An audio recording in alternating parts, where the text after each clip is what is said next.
What is going on, everybody? Welcome back to the channel. I want to talk about something that I just got burned on because somebody thought they were going to be slick with the airbag system on these trucks. Maybe they didn't know, maybe they didn't care, but I'm going to show you because I just wasted a whole bunch of my time and it's not that. All right, guys, let's check this out.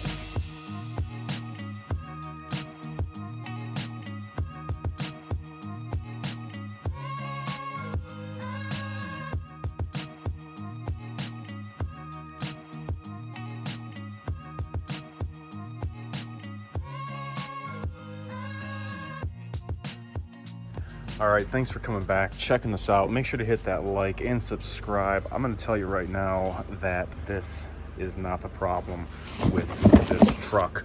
Well, we've been here before.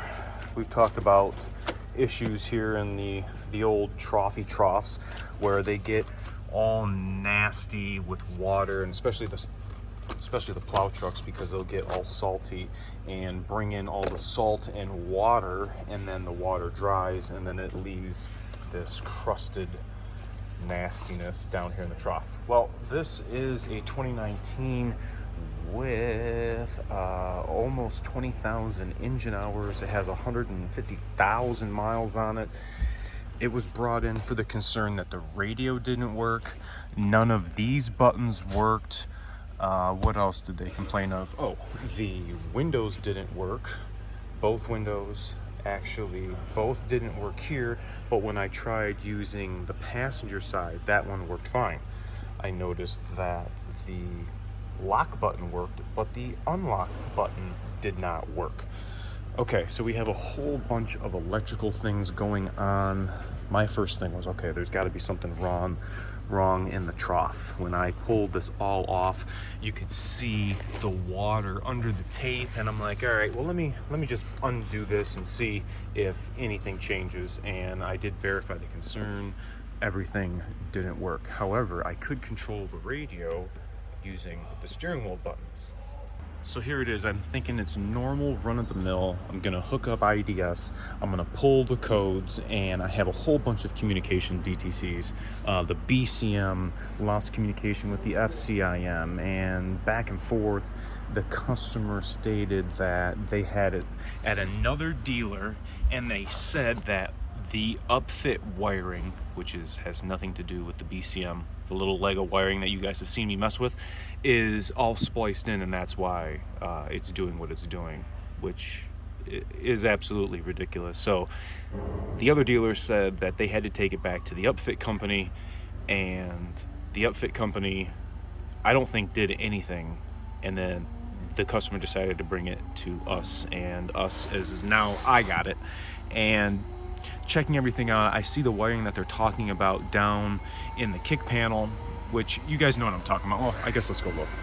So down here by your BCM, this is where all your fuses are. I don't know if you guys knew that was the BCM. That is a module, and they said that all of this wiring back here that they hook up to for controlling the PTO, that all of this is what's caused this to go on. So I've taken that into consideration. I had all this apart, and I'll rest assured tell you that that has absolutely nothing to do with nothing. I pulled this trough up, the wiring out of this trough, and didn't see any issues here. So let's go back over to the driver's side. So when I originally got this truck, it had no electrical power, so I thought, you know, we're gonna have some battery issues, and I took that out of the equation and put new batteries in it. They were all nasty, leaking, and so now I can actually turn the key on and not have low power issues. So continuing forward, checking the wire like we just checked down there, there's nothing wrong with anything with the upfit. And one of the codes that I have, and remember we were talking about two different types of diagnostic codes. Remember, I'm telling you guys, there is on-demand DTCs and there's continuous memory DTCs. Well, when we have these two types of codes, it's very important to run the correct self-test, because if we have codes in on-demand memory, that means we have an electrical fault going on right now. Check the trough. But checking the trough, I didn't have anything visually that I've seen. Remember the one wire where the guys couldn't get it out of park? I think it was a white with red. Remember, it was chafing right here as it turned? I thought I was going to find something like that. So the on-demand code that I had was, or is, for the driver frontal deployment. We have three things we have. Well, I guess four things. We have the driver's side airbag, we have some curtain airbags, we have the seatbelt pretensioner, we have some electrical components in the seatbelt to let it know that it's buckled, and we have some side airbags. So it is having us check the whole driver's side system. One of the things it wanted us to do is pull up the PID deploy_10_R, and it wanted us to look at the resistance while wiggling any of the wiring harnesses from the components that I was just describing. So the range it wanted to be in is like 1.45 ohms to like 3.5 ohms. So there's a specific range that it wants to be in, and given them on a road shock, and it was saying in the beginning of the pinpoint test, there are variances in the electrical readings on the circuit due to road shock and pin fit and wiring and yada yada. So the range that it's supposed to be in is set in program. My reading was 0.30 ohms. Okay, well that's way low, and it wants you to go through, and now we're going under the seat. All right, so we have this big bolt connector. Let me grab a better light so I can use both paws. So we have this big bolt connector right here, and this connector underneath the seat. It was just fastened, in a trim clip hole, and it wanted me to disconnect this. So I did that. You gotta slide the tab. I did that. You gotta slide the tab, push the button, and then disconnect it. This is just looping this circuit together, and the RCM is monitoring the resistance just of that entire loop to see if it is going to be within the range that it's supposed to be. So as soon as I plugged it back in, it went back to what it was at, 0.3, and then when I disconnected, it goes to 65 ohms. 65 ohms is an open circuit. So I knew that there's something going on with this particular circuit. Well, these wires do not affect this. The only wiring that we have coming down through here would be the airbag wiring going down to the RCM, because the RCM, if you guys did not know, because this doesn't have a center console, you can access it right here. If you had a center console, you'd have to yank the center console out and so forth. So driver side, and I'm like, well, I got an airbag code, but this is on demand. Even though we have an on-demand code and we should be fixing these first, what I really think we should do is fix the MS CAN concern. Well, I wound up finding that. It took me some time, but I found it. There was a broken wire on the very small connector. It was actually rubbing right on the fender liner and pulled it right apart. Immediately fixed it, just butt connect it, didn't heat shrink it. Came back over to the radio with the key on, boom, everything worked. Windows started working, but this still didn't work. And I still have an airbag light. Okay, well, the MS CAN issue was not causing the airbag light. I really do have an issue with this. Mind you, that this isn't something that was going on for like 5-10 minutes. I have spent a good maybe 5-6 hours on this thing trying to pinpoint test, going from point A to point B. There's not a magic computer that we hook up and it tells us what's wrong with it. This is part of the testing process. This is the pinpoint testing stage, and it can be a real pain. MS CAN, or just communication problems in general, can be a real pain in the butt. Luckily, I looked at this connector, didn't see a problem. And I'm like, there's got to be something going on. And it wasn't until I untaped it is when I saw my issue. So correcting the network concern didn't resolve my airbag.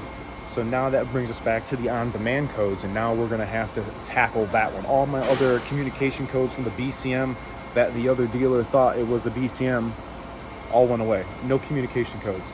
The only one that remains is the one on-demand fault code for the driver's side frontal deployment. So that brings me back to here. So it wanted me to ohm out the wiring from here to the RCM, and it read fine. There was absolutely no issue. So part of the pinpoint test, it said if everything was fine, remove the connectors, reconnect them.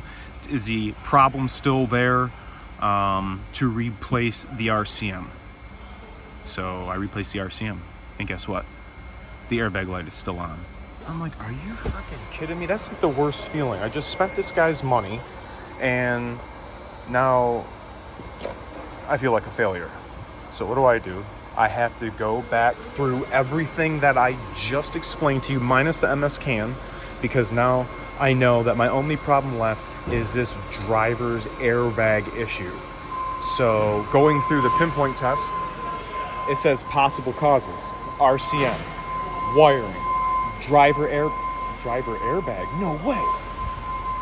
I have a driver's airbag. Somebody got mad and punched this, and the company did not like the crack in the steering wheel, so they wanted the airbag to be replaced. So now I got to test airbag. Yes! Guess what? I put the airbag in, code's still there, and it's still reading out of range. What? Well, it's not the RCM, it's not the driver's airbag, and it's not the wiring. I just verified that. Oh, I forgot about this. I had an issue with the seatbelt pretensioner because this gets all nasty down in here. See how nasty that is? I had this connector in here get all nasty. Pulled this all up. It was fine. All right. You know what? I thought, let me ohm out this wire. Is this messed up or something? Pulled it out, ohmed it out. It was fine. This loop was no problem. And then I saw this right here, and I'm like, ooh, somebody's been in here before, or did it just break? I don't see any green. Let me go look at the passenger side and see if I can see this, and maybe I'll just, take this one off the passenger side and put it on the driver's side. So pretty much same thing. Come over here. Oh, there's our big bulk connector, bunch of stuff. Oh, there's our yellow connector.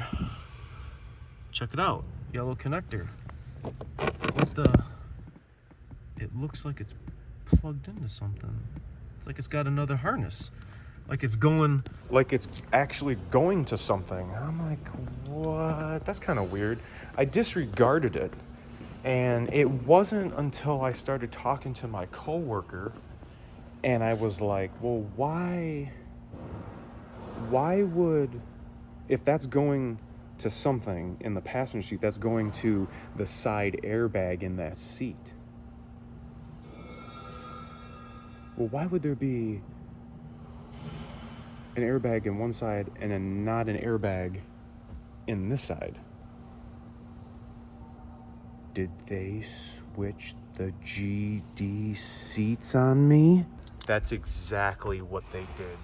And I did not notice or even think to look at the passenger side because my problem was with the driver's side. You guys see that pattern? Look at the pattern on this seat. It looks like it's been used. It looks like it's got almost 20,000 engine hours on it. I didn't think anything of it. Look at the pattern. Look at the pattern. Completely different. These jokers switched a seat out that did not have a side airbag, and that is why I have a jumper and not a side airbag. The RCM is looking for a side airbag when there's not one, so I went to the parts catalog and pulled up the part number for all the airbags in the truck, and it says it should have a left one and it should have a right one. Per this VIN, this truck should not have this seat in it. That is why I've wasted my time. That is why I wasted this guy's money, which is their fault in my mind, because for one, I feel that should have been disclosed to us. And secondly, I don't know how long this has even been on, but I think they thought that this was all related to the same concern, and that wasn't. Everything on MS can, I'm just looking at the key fob. The door locks didn't work. The RTM, the radio transceiver module, which is up here in the headliner, that was not working. So a lot of the functionalities, it's all got to be related. It needs a BCM. No, just because there's codes in the BCM, many codes in the BCM, is telling me that the BCM is working, but it's not communicating with all the modules that were on the MS can. This is Airbag's story for the books. I'm not going to forget this. Why? I don't know. It just dawned on me at the very end. I told myself I need to walk away. I walked away and went and asked my coworker if he had any airbag issues.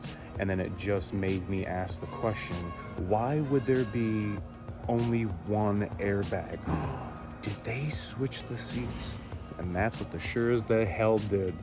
Let me know what you guys think about this story. I apologize if it's long, but I wanted to let you guys know the battle that I just faced on this particular truck. It was a pain in the butt, but I learned and I conquered. Let me know what you guys think. Thanks so much for watching. Remember to like, comment, sub, share, and I'll catch you guys all next time. See ya.